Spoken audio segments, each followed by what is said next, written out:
Olá pessoas, espero que vocês estejam bem. Aqui é o professor Kelvin Souza e a gente hoje dá início a um novo capítulo. A gente começa a falar sobre o processo de urbanização, a gente vai falar sobre a questão da estrutura urbana, os desafios, os problemas que a gente encontra já que nós fazemos parte dessa população, tá certo? Vamos entender um pouco a dinâmica de modo rural, que foi o capítulo que a gente viu na estrutura fundiária rural, como ocorre esse processo de modernização que a gente viu um pouco, a gente vai entender melhor, vai entender os impactos dessa urbanização, tanto no meio social, que vai envolver as pessoas, quanto quando a gente for falar de meio ambiente, tá certo? Que a gente vai dividir aí esse capítulo em duas aulas, tá? Vamos lá. Então, quando a gente fala de processo de urbanização, a gente tem que entender que a gente está falando, tá certo, de um espaço que é o espaço geográfico, aquele objeto de estudo da geografia, que é composto pelas mudanças sociais, tá, que a sociedade ocasiona dentro desse tecido, tecido no caso voltado para a rede urbana. Então, as modificações que ocorrem feitas por nós seres humanos, que são estudadas pela geografia, dão origem àquele termo que a gente vê lá no sexto ano, que é chamado de espaço geográfico, que é o objeto de estudo da geografia. Então, toda modificação que existir vai estar ali atrelada. E quando a gente para pensar em urbanização, que a gente para pensar da coisa mais básica, por exemplo, o asfalto ele gera um impacto. Ele tem um impacto visual, ele tem um impacto ambiental dentro dele, ele tem uma função social, tá? Que é no caso de melhorar, né, as vias para transporte. E esse transporte, no primeiro momento, pessoal, ele não é pensado para o transporte de pessoas, mas sim para o transporte de mercadorias, tá certo? Então, quando a gente começa a falar sobre os primeiros passos relacionados à urbanização, era para facilitar, tá? Se a gente para pensar em período colonial, para facilitar o escoamento do material que seria exportado, que seria vendido para outros países. Não é para as pessoas andarem, não, tá? Então, quando a gente começa a falar desse processo de urbanização, o espaço urbano, não é espaço rural mais, espaço urbano, tá? É uma das formas de uso e ocupação do espaço geográfico. Eu poderia colocar uso, ocupação e transformação, já que, como a gente está falando dos seres humanos, os seres humanos eles agem dessa forma, eles transformam o seu entorno, tá? Desde os menores impactos possíveis que vocês possam imaginar até os mais grandiosos e luxuosos, tá certo? Então, de antemão, tá? Esse como a gente pode dizer, se a gente fosse resumir em uma frase, tá? Tudo que a gente vai falar seria justamente isso. A gente vai falar que o espaço urbano, tá? É uma das formas de uso e ocupação dos seres humanos em cima aí das pesquisas que envolvem o espaço geográfico. Então, esse espaço urbano, ele está dividido, tá, entre as cidades, que compõem a estrutura física, tá, físico palpável, e o modo de vida urbano, que aqui já entra a parte social. Então, são os hábitos das pessoas, é o ritmo de vida. Exemplo, vamos pegar o meu querido aluno Enzo, tá? O Enzo. O Enzo, ele mora na cidade, certo? Que é aqui em Fortaleza. E aí, dentro da cidade que ele mora, ele vive, né, reside em uma residência. Tanto pode ser uma casa, como pode ser um apartamento. Dentro disso, isso se constitui a estrutura física, tá? Mas o Enzo ele também tem hábitos e um ritmo de vida. Exemplo. Em situações normais, certo? Antes de pandemia, ele iria para a escola de segunda a sexta, tá? No horário pela manhã. E de tarde ele poderia, por exemplo, ir para um reforço, ele poderia fazer um esporte, ele iria estudar, tá? E de noite ele teria a noite livre para, sei lá, ver um anime, jogar videogame, jogar Free Fire, ou coisa do tipo, jogar dominó, jogar dama, jogar baralho, conversar com os amigos dele, brincar, tá?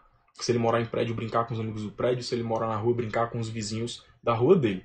Então, quando a gente fala de processo de urbanização, que a gente fala de espaço urbano, a gente tem sempre que relacionar não somente a estrutura física, mas entender que isso daqui é uma junção dos dois. Tanto da parte física que envolve a cidade, quanto do modo de vida das pessoas dentro das cidades.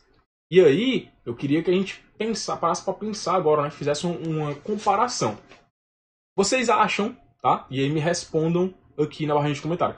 Você acha que existe uma diferença entre o modo de vida urbano e o modo de vida rural? Lembrando, o modo de vida rural é o que nós vimos na semana passada. Então aí, vocês consideram que existe uma diferença entre as pessoas que vivem nas cidades e as pessoas que vivem nos interiores, vivendo dessa parte rural? O que é que vocês acham que é? Então vocês fazem assim, para vocês responderem, vocês colocam assim, ó, modo de vida urbano, 2 pontos, e o que você acha, e modo de vida rural, 2 pontos, o que você acha que a gente consegue ter aí uma comparação. Coloca aí nos comentáriozinhos aí, pra gente dar uma olhada no que é que você tá achando aí, vamos ver se é de fato é isso daí mesmo que você tá pensando, tá bom? Ocupação, formação e organização das cidades, tá? Quando a gente para iniciar e pensar essa formação de cidades, a gente tem primeiro que pensar lá no ano de 1500, tá certo? Quando a gente começa, tem-se aí o início da formação do território brasileiro. Então a gente começa a pensar o seguinte, se os portugueses chegaram no litoral, qual foi o primeiro local a ser ocupado? O litoral. Então, a ocupação do Brasil, a principal ocupação ou área de ocupação se deu pelo litoral, tá? Principalmente o litoral nordestino, certo? Então, a característica que a gente tem principal aqui é uma maior concentração populacional nessa área aqui, nessa área litorânea. Então, as pessoas, elas estão, tá, em uma maior quantidade populacional, certo? Uma densidade demográfica maior existe na região litorânea, enquanto a gente vai encontrar vazios demográficos. Olha só, a gente está falando de urbanização utilizando os conteúdos das unidades passadas, compreende população, já que a gente vai falar de densidade demográfica, tá certo? Que é aquela quantificação de habitantes por quilômetro quadrado. Então, a gente tem, certo, um Brasil que é um país populoso, mas não é povoado. Lembra lá dos termos? Beleza. Então, região litorânea brasileira densamente povoada, e na região norte, tá? Nós temos aí os vazios demográficos. Fases da urbanização. A gente vai ter uma fase agrária e exportadora, que vai ser considerado aí o Brasil rural, tá? Onde a gente vai ter uma maior quantificação aí de atividades agropecuárias dentro do nosso território, tá? Que vai do século, certo, 16 até o século 20. Passando isso, a gente tem o início do que seria a urbanização. E olha só como é fácil entender como se deu essa urbanização no Brasil. É só a gente pensar na Revolução Industrial que ocorreu na Inglaterra. Obviamente, se ocorreu na Inglaterra, se lá foi o estopim, se foi onde começou na Europa, tá? Então veio depois para o Brasil. Mas na metade do século XX, a gente já tem aí os primeiros sinais de processos industriais dentro do território brasileiro. Então, o que vai acontecer a partir disso? Se o país que antes era extremamente rural, se ele vai começar a se modernizar, se ele vai começar a se industrializar, vocês concordam comigo então que vai diminuir a quantidade, né, de localizações no tecido, tá, rural, e vai aumentar a do tecido urbano. O que isso quer dizer, Kelvin? Quer dizer que vai ocorrer um fenômeno chamado de êxodo rural. As pessoas, elas vão parar de trabalhar no meio rural e vão começar a migrar. É o que a gente chama de saída do campo para a cidade. É uma pequena migração. No caso, perdão, é uma grande migração. As pessoas, elas não vão mais querer viver do campo porque o ritmo de vida vai aumentando, os custos vão aumentando também, tá? E as pessoas vão acabar perdendo espaço dentro desse meio rural. Vai começar a ficar difícil sobreviver dentro desse meio. Então as pessoas, elas vão passar por esse processo de modificação, tá certo? Para conseguirem também sobreviver. E aí a gente tem um amplo crescimento demográfico, tá? Por conta dos investimentos feitos no período das guerras. Porque se a gente associar o período das guerras, a gente também tem um grande avanço da medicina, a gente tem um grande avanço da industrialização e um grande avanço tecnológico, tá certo?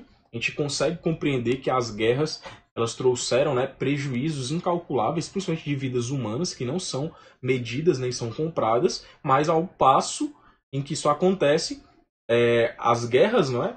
Elas também trouxeram benefícios, tá? Esses benefícios são esses aí que eu falei: medicina, investimento em tecnologia e uma ampliação e aceleramento na industrialização. Cabe a gente lembrar o seguinte: essa industrialização, geralmente, tá? Dependendo do país, ela corre de forma lenta ou rápida. E aí existe um ponto para a gente parar para pensar em urbanização. Primeiro é o seguinte: Se a gente pensa na urbanização em países, principalmente países europeus, onde existe aí uma urbanização lenta e gradativa, existem planejamentos para que essa urbanização e industrialização ocorra. Agora, em países que isso não ocorre, ocorre de uma forma extremamente acelerada, aí nós vamos ter uma série de problemas, tá? Em relação à urbanização, tá? Vamos ter uma série de problemas em relação à estrutura, certo? E que vão perdurar até os tempos atuais. Então a gente tem que ser bem claro em relação a isso. A industrialização brasileira, ela foi uma industrialização que ocorreu de forma rápida em comparação com os outros países. E isso trouxe uma série de problemáticas que nós temos até hoje, principalmente por falta de estrutura. No caso, a gente tem o que a gente pode chamar de uma desestrutura, porque não é bem estruturado o nosso tecido urbano. A gente tira pelas ruas, pelas avenidas, pelo trânsito. A gente para pensar, por exemplo, em São Paulo, que às vezes existem trânsitos que demoram 3, 6 horas, né, engarrafamentos grandes, tá? A gente pega, por exemplo, países como a China, que o maior congestionamento, se eu não me falha a memória que eu vi, duraram-se vários dias em congestionamento. Então a gente precisa parar para pensar que a maior parte dessa urbanização e industrialização que ocorreu no Brasil, ela não foi planejada. Assim como a questão do controle populacional não foi algo planejado. Então, por conta dessa falta de manejo, dessa falta de ações governamentais, principalmente, a gente vai ter uma série de problemáticas que eu vou listar daqui a pouco. Problemas da urbanização não planejada, tá? Os principais aqui que a gente vai falar e vai falar melhor quando a gente for falar na nossa aula da semana que vem. Vamos lá. A macrocefalia urbana é o aumento desequilibrado da população. Não existe um controle populacional efetivo. Vale lembrar que os métodos anticoncepcionais, tá, que previnem a gravidez, eles só vão ser amplamente divulgados do século XX, tá, início do século XX, e não vai ser bem aceito pela população por nós termos uma população extremamente tradicional e religiosa. Então, muitos dos métodos contraceptivos que nós vamos ter, eles não vão ser aceitos pelas próprias pessoas que compõem a nossa população, tá certo? Nós vamos ter aí uma melhoria na estação de tratamento de água e na estação de tratamento de esgoto, o que vai fazer com que as pessoas consumam água hidratada, o que vai fazer com que o dejeto, que antes era uma fossa séptica que existia na casa das pessoas, tá, tenha um destino certo, que não seja, por exemplo, o meio ambiente, que não seja um rio, que não seja uma lagoa. Nós vamos ter problemáticas relacionadas a esse tecido urbano, porque nem todas as pessoas vão ter condições de morar nas cidades principais, tá certo? Nem próximos aos centros urbanos. E aí elas vão começar a ficar na margem dos centros urbanos, e é o que dá origem, por exemplo, ao nome marginalizado, que é uma pessoa que está à margem da sociedade. E nós vamos ter um aumento gradativo do número de favelas, tá certo? Torno a repetir, né? A pessoa ela não vai morar, ela não está na condição de um morador de uma favela por opção própria, tá? Ela está nessa situação por conta de falhas nas políticas governamentais, tá certo? O desemprego vai ser altíssimo, por quê? Porque eu não vou ter um investimento em educação e olha a sacada governamental. Se eu não invisto em educação, eu tenho pessoas que não pensam, porque, por exemplo, pensar não é só eu imaginar uma coisa. Tá? Pensar é refletir sobre aquilo. Então, se a pessoa não consegue refletir, se ela não tem capacidade cognitiva para isso, ela é facilmente manipulada. Então fica muito melhor para o governo em que eu tenha poucas pessoas pensantes e mais pessoas para serem manipuladas, porque assim eu consigo mais votos. Então, prestem bem atenção nisso.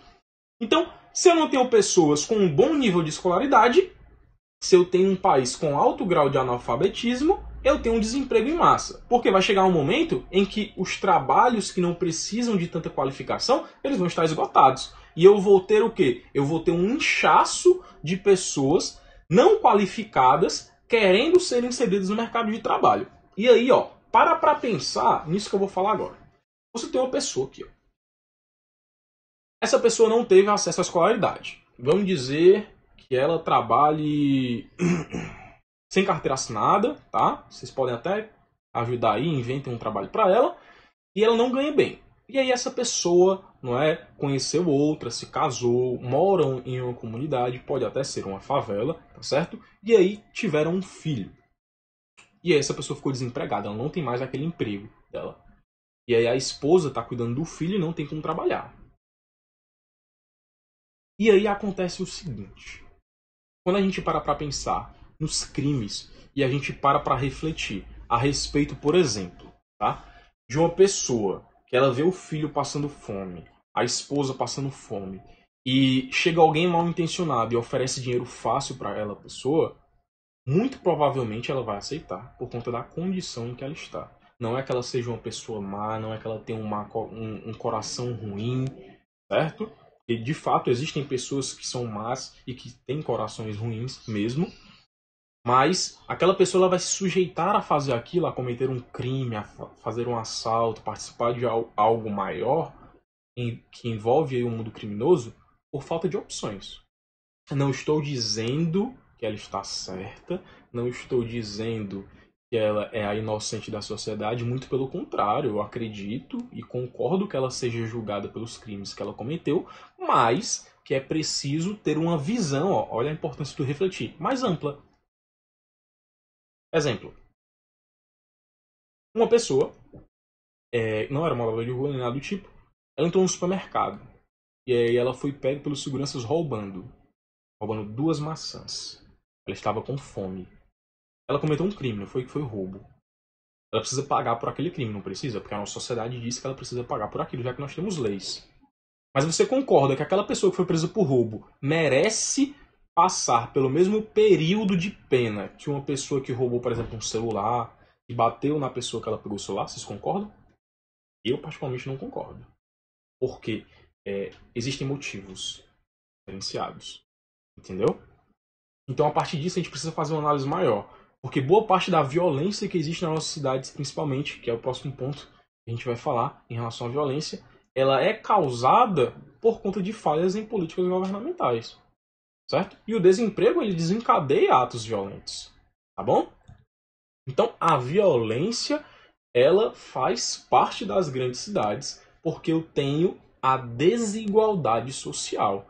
Eu tenho uma concentração de dinheiro na mão de pouquíssimas pessoas, enquanto eu tenho uma maioridade, tá? Um grande número de pessoas sobrevivendo com muito pouco. E isso causa revolta nas pessoas. Porque muitas das vezes elas conseguem, né, acabam trabalhando cada vez mais e ganhando cada vez menos. Metropolização, tá? É a formação de cidades populosas. Mas não somente cidades populosas, mas cidades que têm, influência sobre as outras cidades e sobre as regiões. E aí, quando essa cidade fica muito grande, ela acaba, às vezes, né, invadindo e encontrando outras cidades. O que gera um processo que a gente chama de conurbação. O processo de conurbação é quando você não consegue mais ver onde é tal cidade, tá certo? Exemplo. Quando a gente para pensar o seguinte, eu tenho uma área urbana A e uma área urbana B. E no meio eu tenho áreas que não são urbanizadas. À medida que essas cidades vão crescendo, você consegue entender que vai ter um tempo que ela vai ter uma interseção? Essa interseção é composta por A e B. E aí o ponto C é a área, tá, de conurbação. Eu não consigo saber. E aí, por exemplo, aqui em Fortaleza a gente tem um exemplo simples entre Fortaleza, tá, e Maracanaú. Em alguns pontos a gente não consegue distinguir se a pessoa ela nasceu em Fortaleza ou se ela nasceu em Maracanaú. Por quê? Porque o tecido urbano já está muito misturado um no outro, tá certo? Então a conurbação é um problema sério das grandes cidades. Rede e hierarquia urbana, tá? Para a gente encerrar aqui o nosso capítulo, tá tudo detalhadozinho aí no livro de vocês, certo? Essas redes urbanas elas servem só para a gente conseguir colocar os patamares de tamanho em relação às cidades, tá? E influência delas também, para dar uma ideia de hierarquia. E aí a gente tem o seguinte, a gente tem uma grande metrópole nacional que está no topo, abaixo dela a gente tem a metrópole nacional, abaixo a metrópole, logo abaixo a capital regional, os centros regionais e por último os centros locais. Quando a gente fala de grande metrópole nacional, a gente tem que entender que se ela é uma grande metrópole nacional, ela precisa estar articulada aí com a economia global, certo? Então, a gente tem, por exemplo, que São Paulo é uma grande metrópole nacional, porque boa parte dos investimentos econômicos em São Paulo estão relacionados com investimentos no exterior, com outros países. É por isso que São Paulo é considerada a grande metrópole nacional. E boa parte dos investidores, né, que estão relacionados com a economia estão nesse eixo Rio e São Paulo. Metrópole nacional são as metrópoles que comandam a economia e a vida social do país. Então a gente tem Brasília e Rio de Janeiro sendo identificados como metrópoles nacionais. Isso também gera uma influência, a gente poderia até colocar o Salvador aqui como uma questão de ser, né, as cidades mais importantes, já que a gente tem as capitais, tá certo? Salvador, Rio de Janeiro e até a gente ter aí Brasília.